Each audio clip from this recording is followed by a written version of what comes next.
Hello, so let's read out the questions. Question says, put a uniform meter scale horizontally on your extended index fingers with left one at 0.00 centimeter and the right one at 90 centimeter. When you attempt to move both the fingers slowly towards the center, initially only left finger slips with respect to exhale and the right finger does not. After some distance, the left finger stops and the right finger starts slipping. Then the right finger stops at a distance of x of n from the center, that is 50 centimeter of the scale, and the left one starts slipping again. This happens because of the different in the frictional forces on the fingers. If the coefficient of static and dynamic frictions of fingers, the scales are 0.40 and 0.32 respectively, the value of xr in centimeter is. So यहाँ पर basically question में क्या बोला जा रहा है कि हमें एक यूनिफॉर्म मीटर स्केल को हॉरिजॉन्टली इस तरीके से होल्ड करना है in between the two fingers.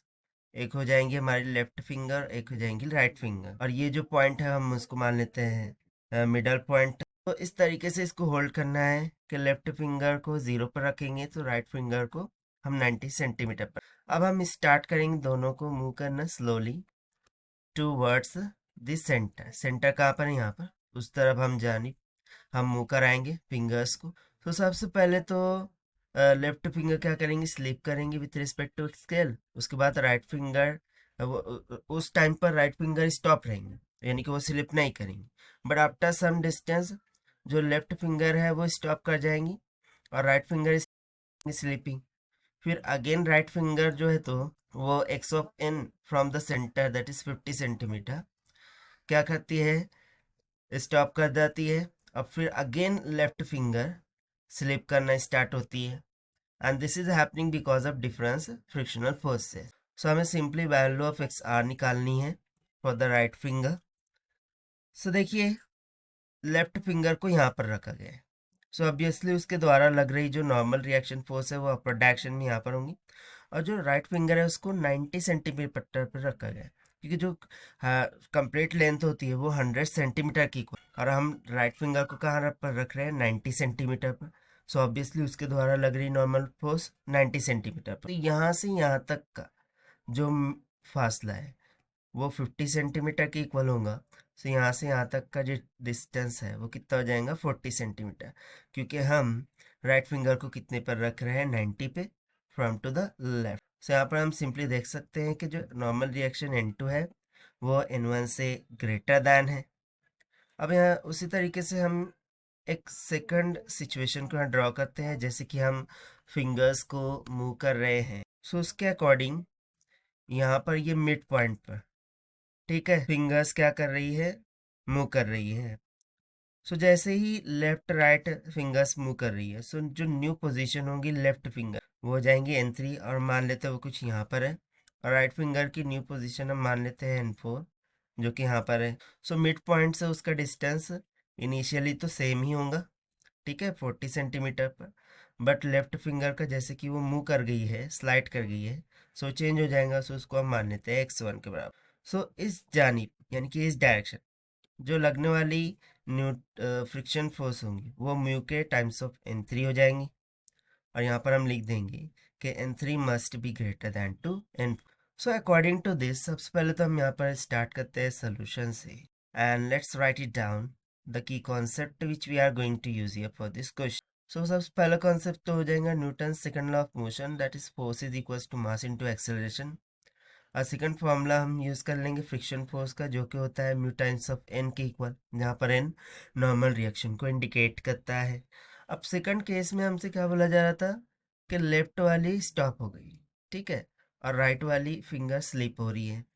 सो उस केस में हम मान लेते हैं कि लेफ्ट वाली के द्वारा लगाई गई जो नॉर्मल रिएक्शन N5 वो कुछ यहाँ पर होंगी, और जो राइट वाली है वो मूव कर रही है, सो उसकी न्यू नॉर्मल रिएक्शन कुछ यहाँ पर हो जाएंगी, ये मिड पॉइंट। सो लेफ्ट के लिए जो डिस्टेंस था वो तो ऑलरेडी x1 हमने पीछे देख रखा है। सो राइट के लिए जो डिस्टेंस है वो बेसिकली किसके बराबर है, एक्स आर। और यही एक्स आर को हमें फाइंड आउट करना है। वाइल इफ यू सी, इस कंडीशन में इस डायरेक्शन में लगने वाली जो फ्रिक्शन फोर्स होंगी वो स्टैटिक की वजह से होंगी, that is Y mu S times of N S हो जाएगा। तो सबसे पहले तो हम यहाँ पर जो भी काइनेटिक फ्रिक्शन है और स्टैटिक फ्रिक्शन है उसका फॉर्मूला और उसकी वैल्यूज लिख लेते हैं। तो देखिए स्टैटिक कोएफिशिएंट ऑफ फ्रिक्शन वो हमें दे रखा है 0.40। उसी तरीके से काइनेटिक फ्रिक्शन उसका कोएफिशिएंट का मान दे रखा है 0.32 के इक्वल।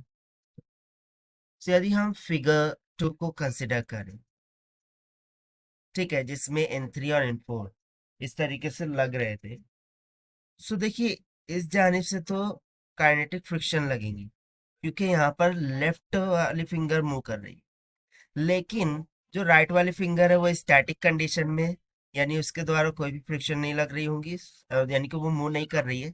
सो उसके द्वारा लग रही फ्रिक्शन स्टैटिक फ्रिक्शन होगी जो कि mu S times of N4 के बराबर होगी। और देखिए चूंकि लेफ्ट और राइट दोनों एक दूसरे को बैलेंस कर रहे हैं, दैट मीन्स टू से कि ये वाली जो फ्रिक्शन फोर्स है लेफ्ट के द्वारा यानी कि म्यू के टाइम्स ऑफ N3 ये किसके इक्वल होनी चाहिए, friction force due to right finger. यहाँ पर ये जाएगा mu S times of N4। इसको हम मान लेते हैं इक्वेशन नंबर फर्स्ट। ना चूंकि देखिए हम लेफ्ट फिंगर को मूव कर रहे हैं, राइट फिंगर को हम स्थिर रख रहे हैं, सो उसकी वजह से ऑब्वियसली ये कुछ टिल्ट करेगा, यानी कि इसमें एक टॉर्क प्रोड्यूस होगा। सो ये जो टॉर्क है वो हम by using the formula of torque that is tau is equals to F into R, जहाँ पर आर रेडियल डिस्टेंस है, उसके द्वारा हम बैलेंस कर सकते हैं। सो देखिए कैसे, लेफ्ट फिंगर के द्वारा लग रहा टॉर्क वो किसके बराबर होगा, force N3 times of the distance x1।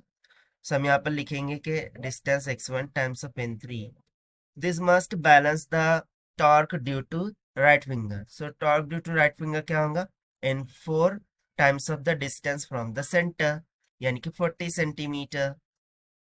सो यहाँ पर ये सिंपली हो जाएगा 40 मल्टीप्लाई बाय N4 की इक्वल। इसको हम मान लेंगे इक्वेशन 2। अब 1 और 2 का यूज करते हुए हम लिख सकते हैं कि म्यू के डिवाइडेड बाय x1 ये तो इक्वल्स टू हो गया किसके, म्यू एस डिवाइडेड बाय 40 के इक्वल। सो चलिए वैल्यू सब्स्टिट्यूट करते हैं, that is 0.32 by x1 is equals to 0.40 by 40। तो कैंसिल आउट करेंगे, सो यहाँ से हमें मिल जाएगा 0.32 by x1 is equals to 1 by 100। This will give us the x1 is equals to 32 centimetre. अब देखिए x1 का मान हमें मिल गया है 32 सेंटीमीटर के बराबर। सो अब हम थर्ड फिगर की तरफ बढ़ेंगे जिसमें राइट फिंगर स्लिप कर रही है बट लेफ्ट फिंगर कैसी है, स्थिर है। सो उसके लिए हमने यहाँ पर देखिए डायग्राम में ऑलरेडी बना के रखा है। सो अब इसकी फोर्सेस को हम बैलेंस करेंगे।